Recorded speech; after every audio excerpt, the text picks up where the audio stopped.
What is peace? We often think peace is a place. We think it is a silent mountain, a quiet room, or a life with no problems. We spend our energy trying to escape the noise. We try to silence the world, but the world will never be silent. So, if you cannot turn off the noise outside, how do you turn on the quiet inside? This was the quest that tortured a young man named Kaelo. He lived in a city that pulsed with life, a city that never slept and rarely spoke in whispers. For Kaelo, a musician with an ear tuned to the finest subtleties, this vibrant world was a constant assault. The shouting of merchants haggling over prices, the sharp, frantic barking of street dogs, the inconsolable crying of a distant baby. It all felt like a physical attack on his mind. He was a man on the run. His entire life was a search for quiet. He would find a peaceful street, only to have a new family with loud children move in.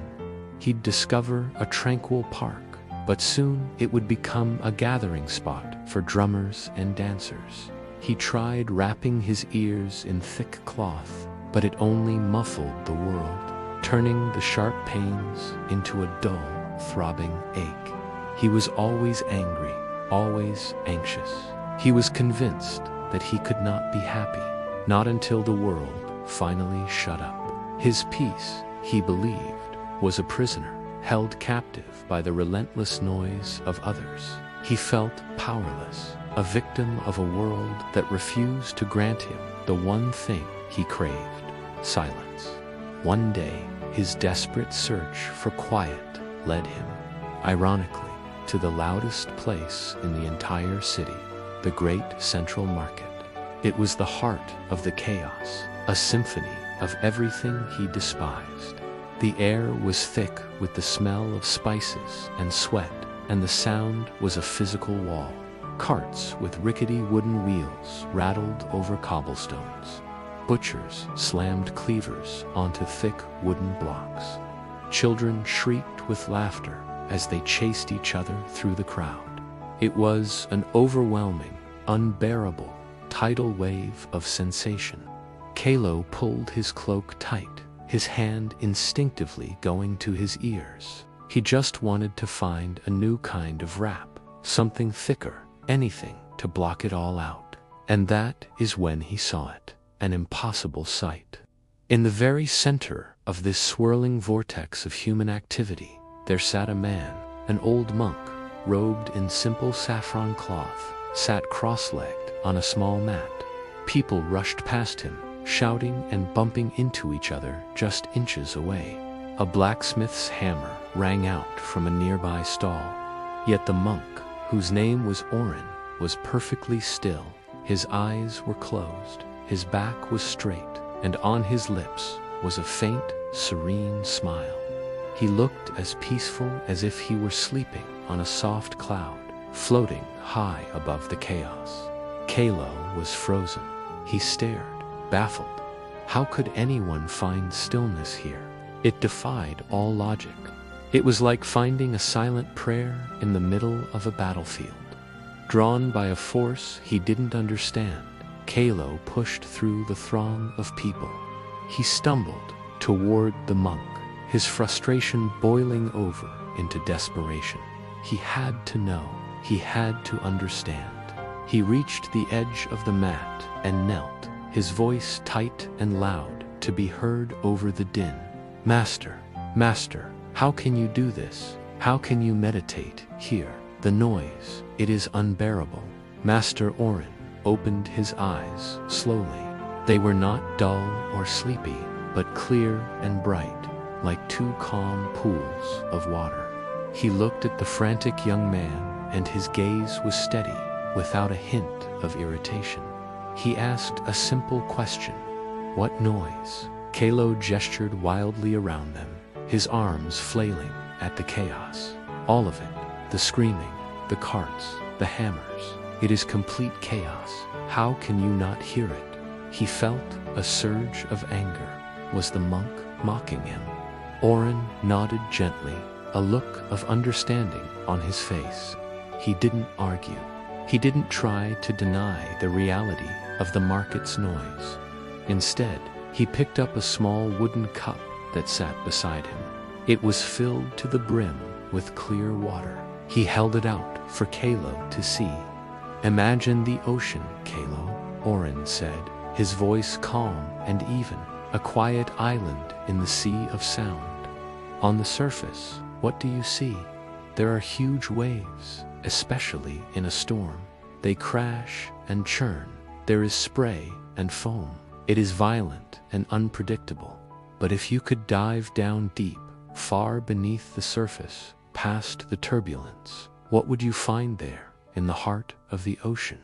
Kaelo paused. The question was unexpected. He pictured it in his mind. The crashing waves above, the sunlight fading as you go deeper and deeper.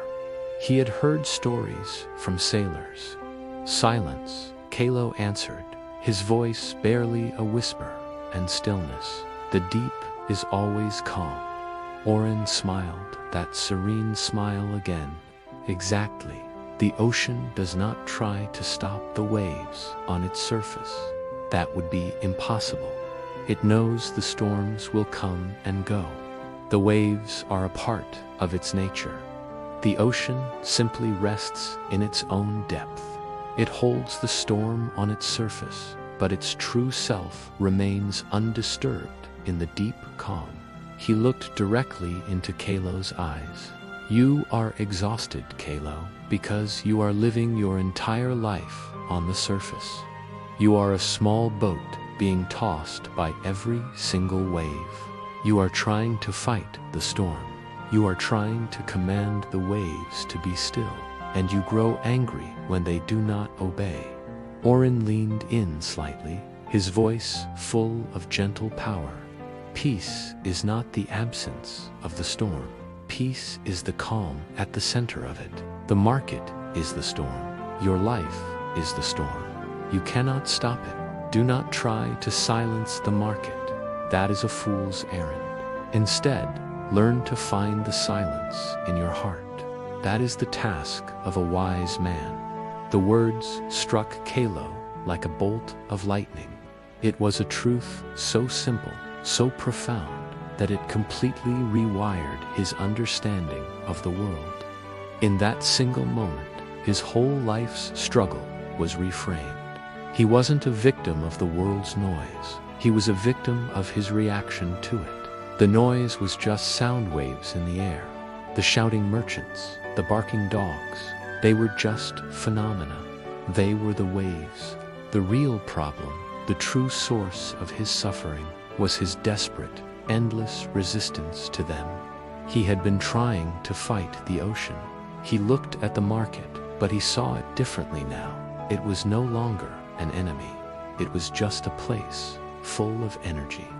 He closed his eyes, right there in the middle of the noise. He took a breath. He heard the chaos, but this time, he didn't push it away. He didn't fight. He let the sounds wash over him. Then, following the monk's guidance, he imagined himself sinking down past the turbulent surface of his own mind, deeper and deeper into his own inner ocean. He sank into a quiet, still place within himself that he never knew existed. And from that place of deep inner calm, the noise of the market was still there, but it was different. It was distant. It was a gentle, muffled hum on a faraway surface. He was not the waves. He was the deep. We do not end our story in the market square. We follow Kaelo back to his workshop days later. The city outside is just as loud as it has always been. A cart rumbles past his window. A dog barks somewhere down the street. From a nearby building, the rhythmic strike of a hammer rings out. But Kaelo is not the same. He doesn't flinch. He doesn't clench his jaw or cover his ears. He is at his workbench, carving a piece of wood, a delicate instrument taking shape in his hands. There is a half smile on his face, a mirror of the one he saw on the old monk. The world still spins in its chaotic dance, but Kaelo is no longer a victim being thrown about by it. He is the calm, quiet center. He is the eye of his own storm.